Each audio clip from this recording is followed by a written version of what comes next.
I'm Jen West, professional rebel of delight. And I'm Dave Wiesdock, sage of creative scaffolding. And this is shadow casting. Good day, Dave. How's the afternoon treating you so far? Oh, it's been a great afternoon so far. How are you, Jen? I'm doing really well, and I think I'd like to start off this podcast with a question this week. Oh, all right. What's the question? If you could have lunch with any person, living or dead, who would you pick? Oh, that's always a great icebreaker question, isn't it? I think I would pick Simon Sinek, honestly, just especially with his business background. Why do you ask? Oh, I wanted to go into Napoleon Hill today. Oh, I see where you're going with this question. All right. Exactly. So, for our audience, we are going to dig into a small part of Napoleon Hill's Think and Grow Rich and the cabinet of invisible counselors, which are the people that he would love to talk to and learn from and be mentored by. In Think and Grow Rich, he says his experience has taught him that the next best thing to being truly great is to emulate the great by feeling and acting like them as nearly as possible. So what he did was he found several people that he really admired, some of them being Thomas Edison and Abraham Lincoln and Napoleon, among others. And then he would take a characteristic from that person and have imaginary conversations to try to develop that characteristic more. And that's what we're going to play with today and see how we meld it with all of our shadow casting. Oh, I'm so excited for this. Yeah, so if I recall correctly, one of my favorite invisible counselors in his cabinet was Emerson, actually. Ralph Waldo Emerson. And the reason I liked this for two reasons. One, I also am a big fan of Emerson when I read him like first time in 10th grade. But the other reason I liked it is that Hill's approach to this was so, in my opinion, holistic. He included Emerson not because he was a poet, not because, well, and maybe because of those things, but his focus or like what he was trying to emulate from Emerson was his love of nature, his attraction to nature and what nature could teach him, because nature is an amazing teacher. There's multiple aspects of what these invisible counselors can represent, I feel. 100%. Yeah, if you read Think and Grow Rich, Napoleon Hill writes in the book exactly what he would ask all of these people. He would sit down at the very beginning of the evening before bed and call a meeting with all of these imaginary mentors that he had. And he would do like a talk to them before he even started the meeting, telling each member what he wanted to learn from them at the beginning of each meeting, which I thought was really cool. Yeah. I know when you first introduced me to this concept, we were talking about the ability to be mentored by someone either living or dead and creating this conglomerate that turns into a impeccable character, a version of myself, of Dave, that I want to create that's almost a conglomerate of all these invisible counselors. The idea, I believe, that Napoleon Hill was trying to drive at is that we have in our subconscious mind the capacity for infinite intelligence, the ability to get these inspirational moments, these ahas. And by doing that, we connect to this wider universal mind, this idea of being able to tap into a space that gives us the answers to what we're looking for. And that's a really hard topic to think about, let alone discuss on a podcast. And I think it was even a hard concept for Napoleon Hill. So the way that he kind of made that a reality and practical and useful is he realized that in order to access different parts of his mind, he couldn't access it from where he was used to operating. So he went out and found people in life that inspired other aspects within himself that he wanted to himself cultivate. And he used them as inspiration and them as mentors to cultivate those parts within himself. So it wasn't just, oh, I'm having a rough day at work and I'm going to talk to my good buddy Abraham Lincoln in my head about it.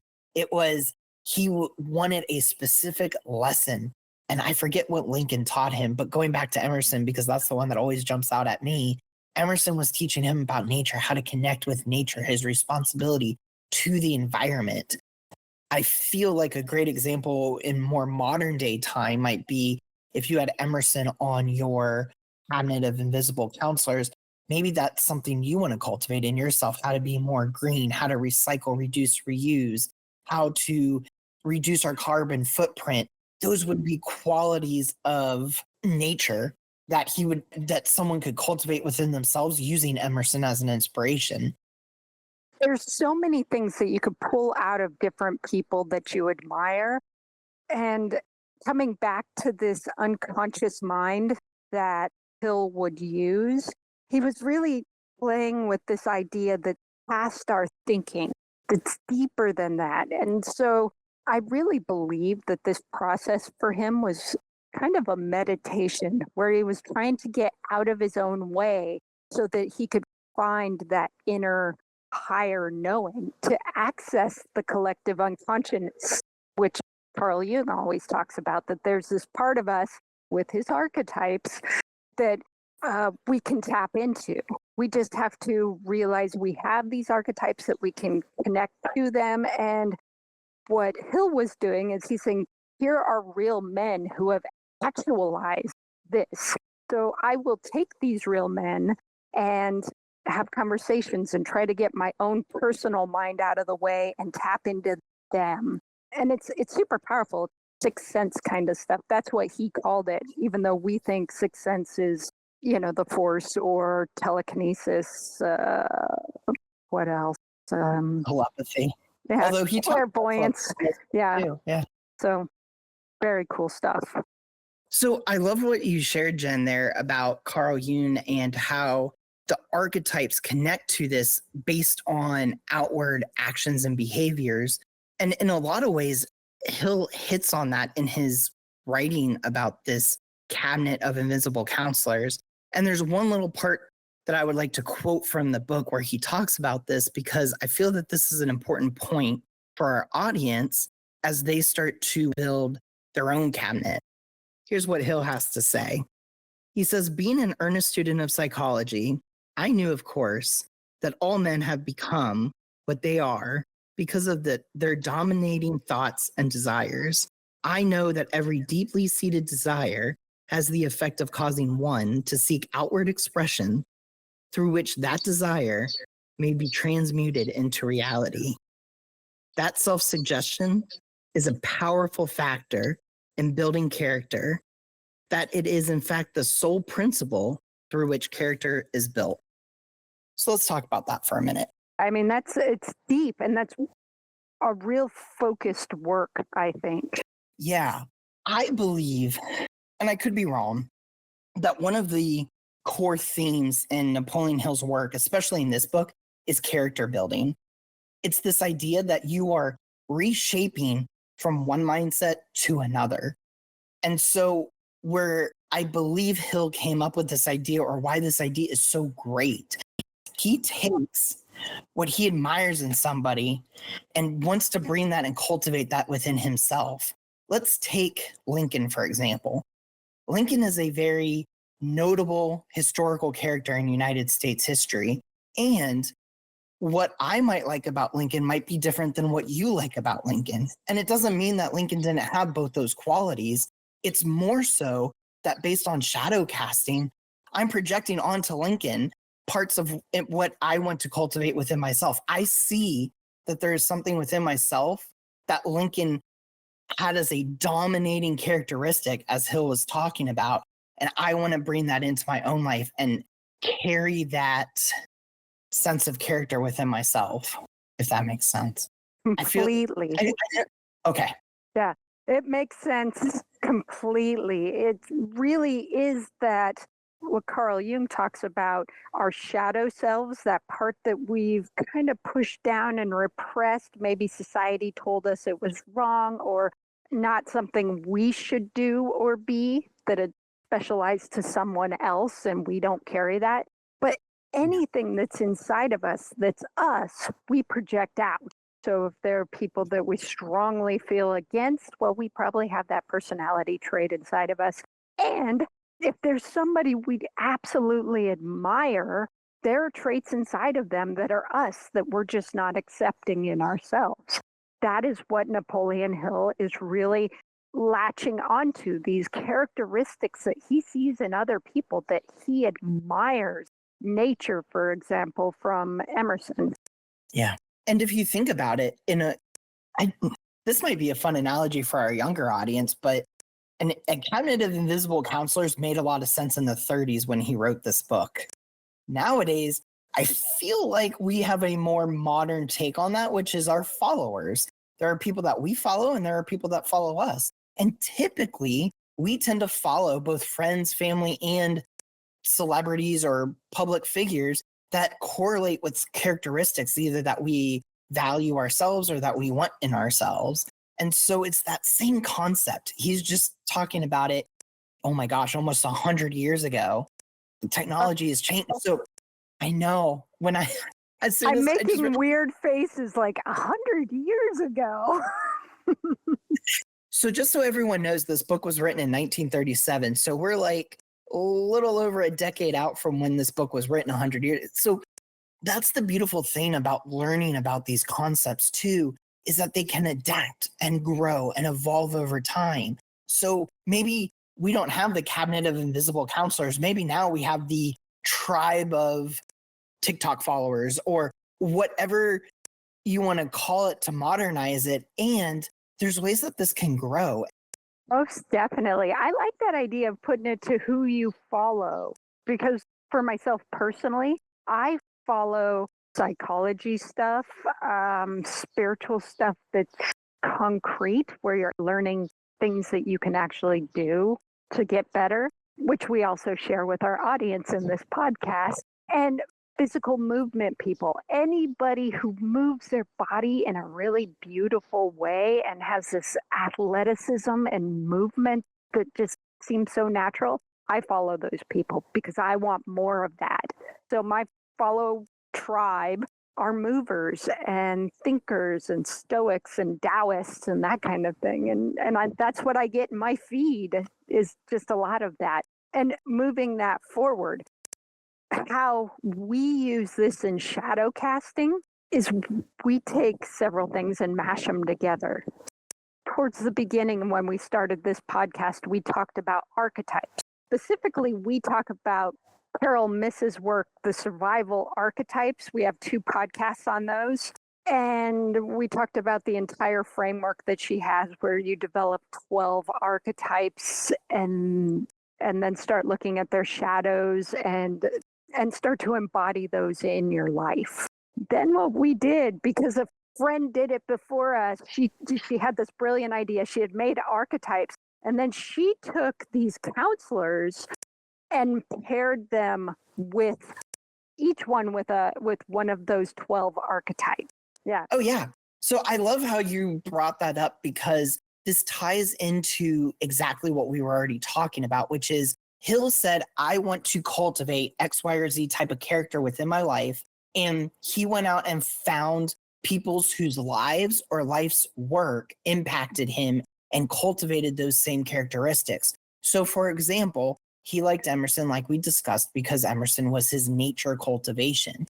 The way that this works and ties with archetypes is more than likely, and I'm guessing, Hill had the nature child, which is one of the 4 survival archetypes, the child, and Emerson cultivated that part in him. And so what happens is this just adds layers and depth to an already awesome process. We go, okay, we see Napoleon Hill's Emerson with nature, and we raise you that's a cultivation of something within Hill, which he would agree with, because it's in the subconscious mind and unconscious mind. It's not always readily accessible to us on the surface. So to make it more accessible, to make it more adaptable and relatable to who we are, we tied it, and our friend suggested tying it to the archetypes. And so it kind of morphed from this cabinet to this internal roundtable. It was this conversation. It was this ability to go, I recognize, for example, that I have the actually you have the nature child, right, Jen? In I your do or you have the did. nature child. Yeah, I still Yeah. have the nature. Yeah, so I have the nature child, and I actually put two characters from using Napoleon Hill's model to help me develop my nature child in a healthy way. The first one was my son when he was little. What better than a kid in your life? So my son became one of those people to reference. And mainly what I do is I just watch him. So I actually got the real in life. I didn't have to imagine. I wasn't talking to him. I could just observe him and play with that. And then Napoleon Hill uses all real people, dead or alive. And I like to check fictional characters as well. So I took Puck from Midsummer's Night's Dream as my other archetypal character to feed into because I loved him. He was playful and mischievous, but it was all in good natured fun. He didn't want to hurt people. And so, yeah, Puck was my other for that nature child that I would lean into. I love that. So I want to tease another part of this thread as we talk about the archetypes and the character and add another part to this because this is the shadow casting podcast. And so the way that I see this all interconnecting, even though there's already so many interconnected layers to this, is Napoleon Hill believed this to be a habit forming process. And if you've listened to previous podcasts, we've talked about habit a lot. And as we know, habit is not the first part in a process. It's actually like the third. First, we have our thoughts, then our action, or it might even be fourth technically, because that we have our thoughts, our words, our actions, and then our habits. So Napoleon Hill saw this 4 levels down in developing himself. He wasn't just having a council meeting to play with thoughts or to change how he spoke or to even change his behaviors. He went all the way to habit with this. It was changing his thoughts, his words, and his behaviors. And so there was a purpose behind it. And the purpose was to build his own character, his character as Napoleon Hill, as a composite of these imaginary counselors. What I love is that with Carolyn Miss's work, she gives us 12 archetypes. Well, she gives us a lot of archetypes. We have to pick 12, 4 of which everyone has, the survival archetypes. And the idea is that as you learn and grow with these archetypes, you're learning and growing with yourself. It's these elements that we put a personification onto, projecting onto, in order to relate to and understand how we operate in this world. And so this all ties together and gives it more direction and purpose.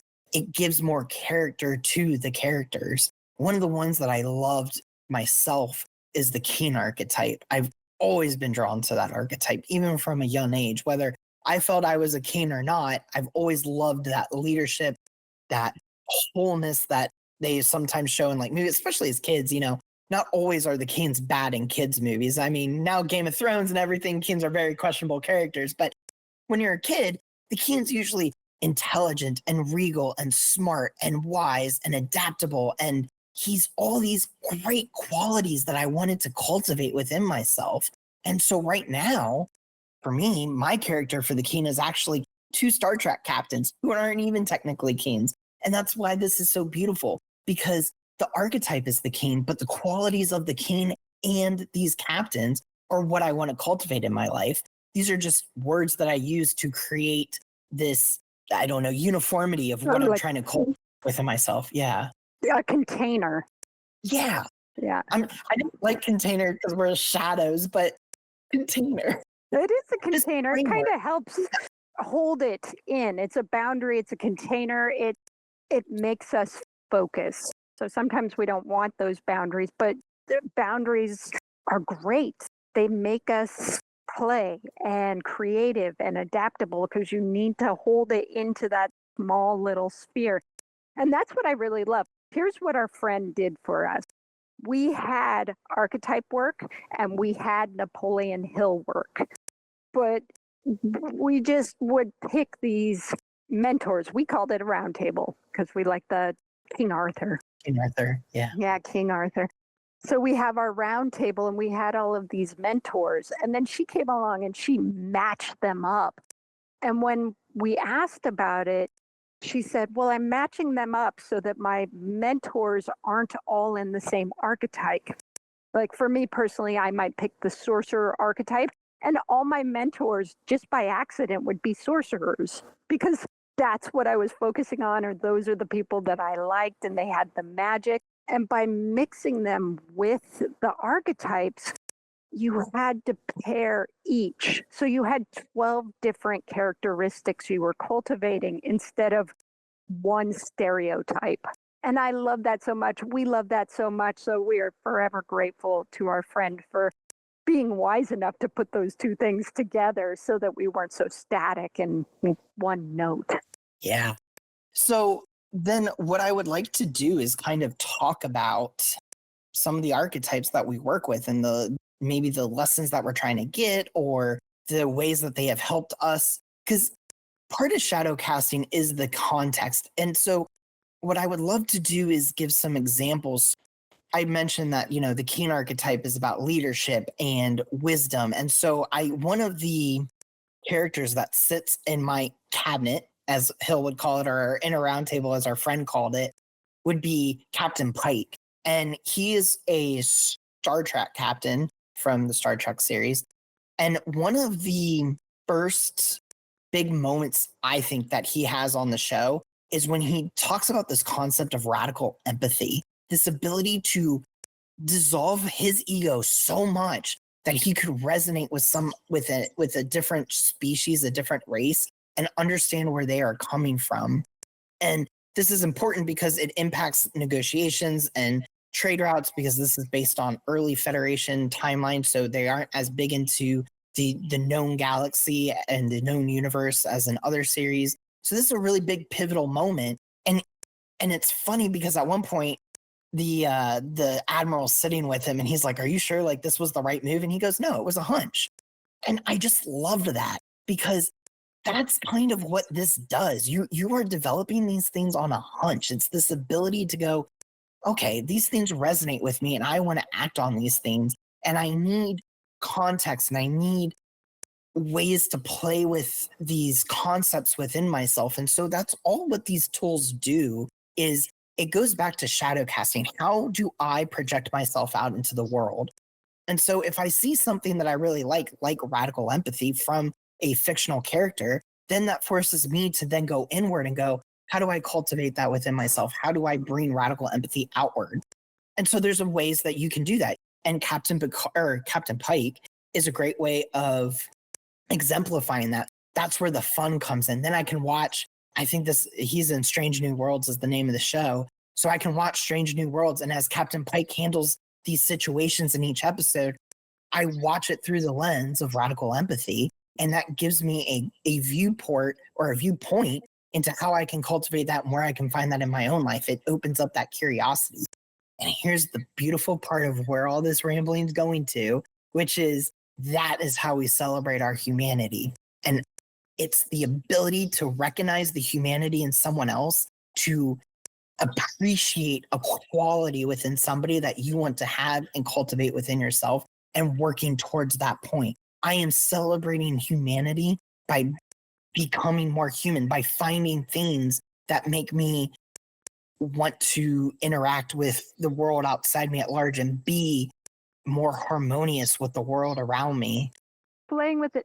For your example, Dave, you're really going into something abstract. What is radical acceptance? It's a really crazy idea. And how do you embody it, even though you like it? To see somebody else, even fictionally, exude that.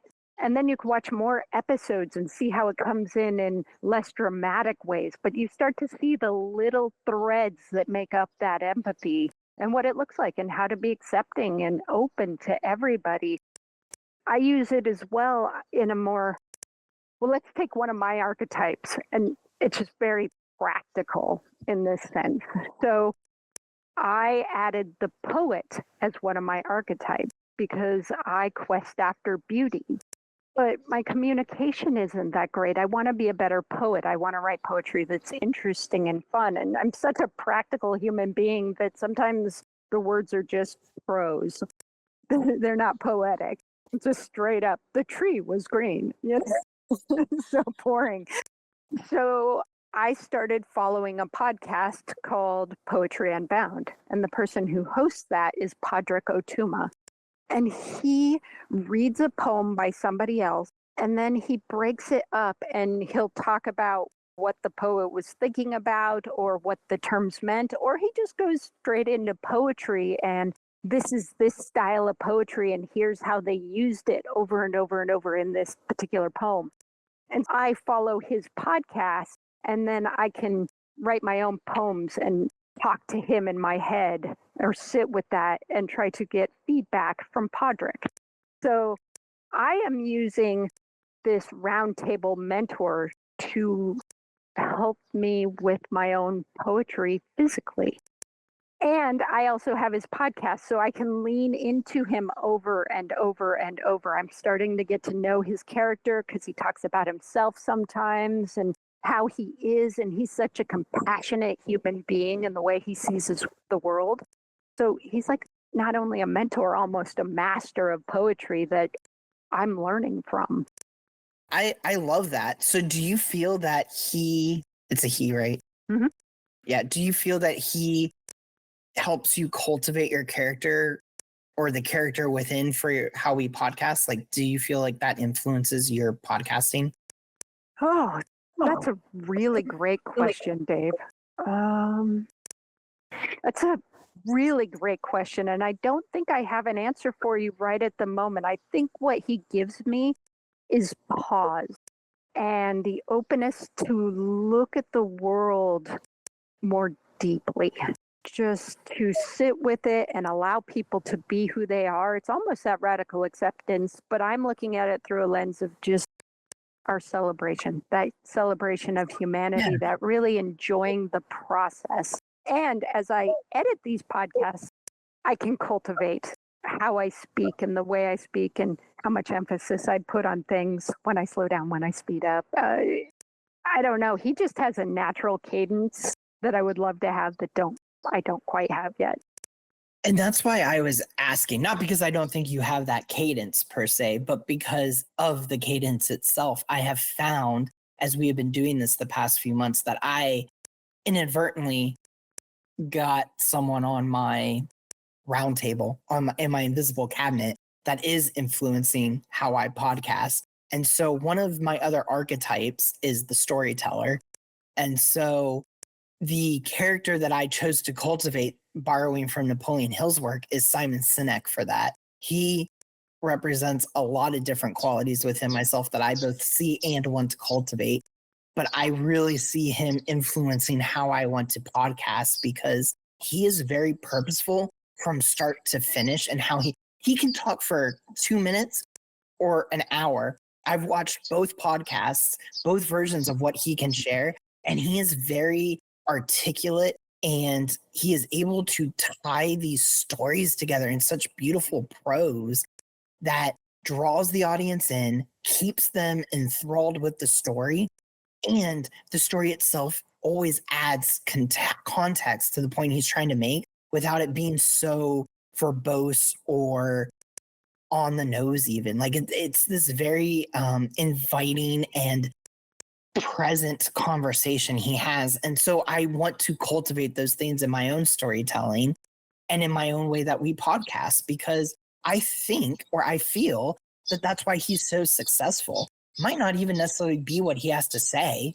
in any one particular podcast, but I think he resonates with so many people because of his character. And so those are the things I want to bring in myself as we're podcasting. So I was just curious for you, given that you brought up the poet as part of your communication style, whereas storytelling is directly communication, poetry could be written, could be.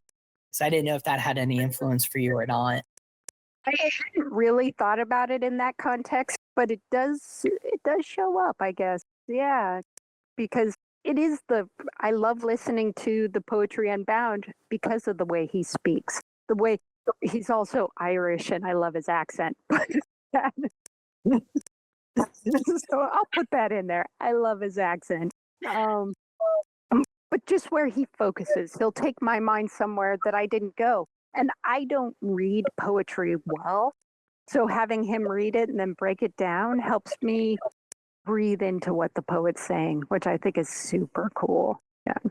Actually, that's a great point. And I think something that we should emphasize, it doesn't have to be, the characters that you choose don't have to be something that is readily recognizable within yourself. There are times where you recognize that there's something, I hate to say missing, because we always have access to these things. It's just whether it's developed or not, or how developed it is. So maybe if there's an underdeveloped trait that you don't have, or that you don't have readily available in your habit, that could be something you want to cultivate too. Maybe, I mean, for me, poetry just is something that I like, but it's a cursory, like, that doesn't sit on my 12 round table. But for you, poetry, oh man, I'm going to say this. For you, poetry made so much sense because you are already living. Poetry for you was motion. It's movement. You love to move. You love to ride your horses. You're more into that, bagua and how can I express myself through my body? And so I love that poetry's on your round table because for you, it takes you out of your comfort zone, where for a lot of people, I feel like it'd be the other way around because we love to sit in our minds and our brains and we live in our world through our heads. But just knowing you as long as I have and as your friend, like I know that you love to experience world through the senses. And so this is a sense that is a little different. And so it is cultivating something in you because it's bringing out a different way of how you communicate. So I don't know. That's just so cool. I mean, you are spot on today, Dave. It really is. I love to move. I'm not a naturally talented mover, so dance is very hard. I don't have a lot of rhythm, but I do move and I experience the world through movement. And I want to share that out. I'm the professional rebel of delight, but I don't articulate it. How do I add it to other mediums? And poetry is such a beautiful way to do that in an abstract, beautiful way that other people can connect to emotionally. I'm also a very emotional being, but I don't know how to speak with more beauty. My speaking is very truth oriented, fact based, and straight up. And so learning how to be more flowy and to dance with words is something that I'd like to get better at. Yeah, I think we're approaching that. We're approaching the same goal through a different starting point. Whereas I feel like you are very matter of fact. You are very factual in how you speak, and I'm very factual, but I also am very lots of facts.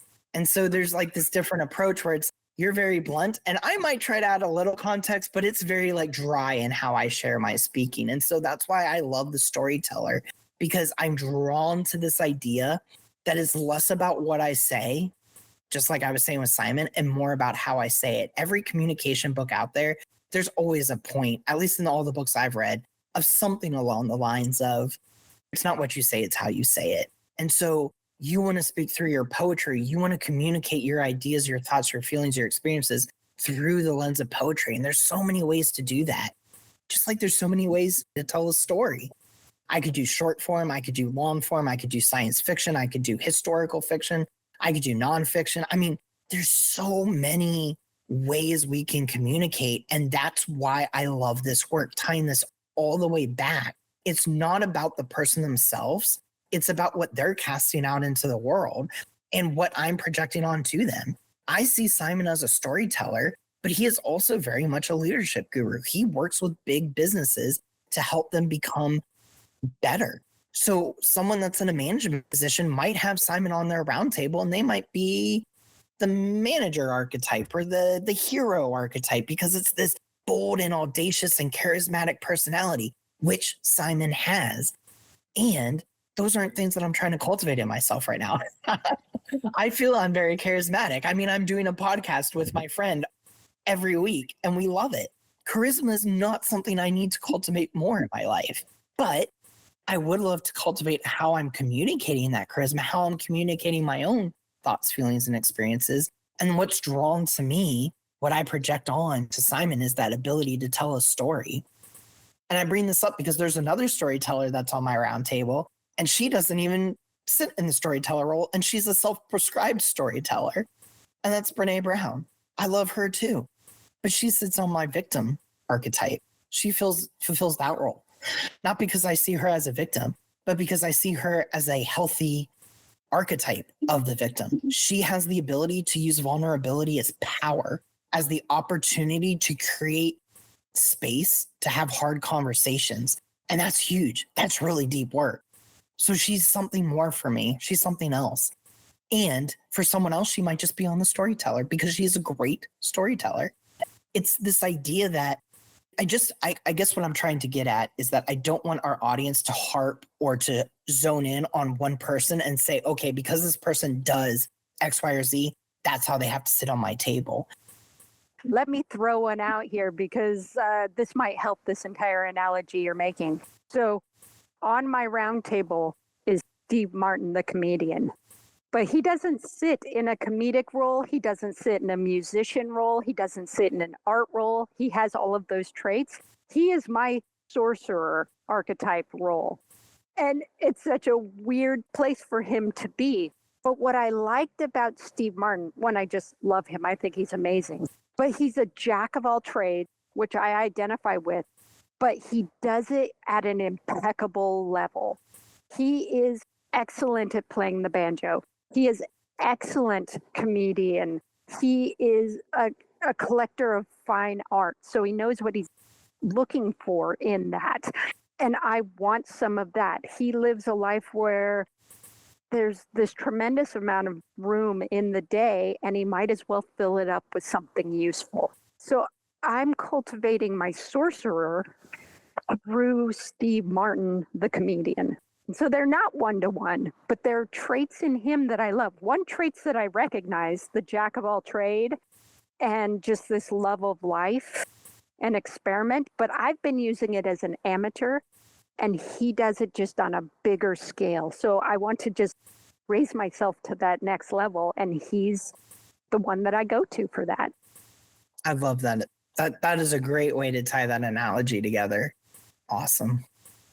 I agree with where you're going with that, Jen. I really like how you connected this analogy to the point where we are now talking about characteristics of someone that maybe isn't what they do as their profession or isn't what they are actively known for, but it's qualities within ourselves that we see in them that we want to cultivate. And I feel that that's where Napoleon Hill was getting at this. What this all boils down to is being able to access the parts that are inaccessible to us. It is an outward tool that allows us to dig more in. It's not that you don't have the ability to be a poet. It's that the poet is in you screaming quietly to come out, and you found that call through Patrick. Right. Right. It is grabbing those pieces with the poet. You said it's screaming inside.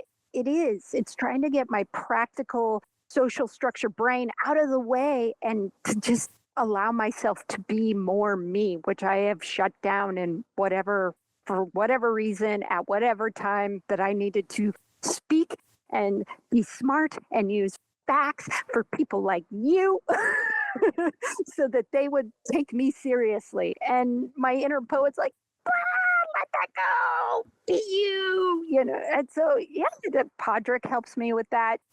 And Steve Martin shows me how to elevate to the next level of whatever jack of all trades can be.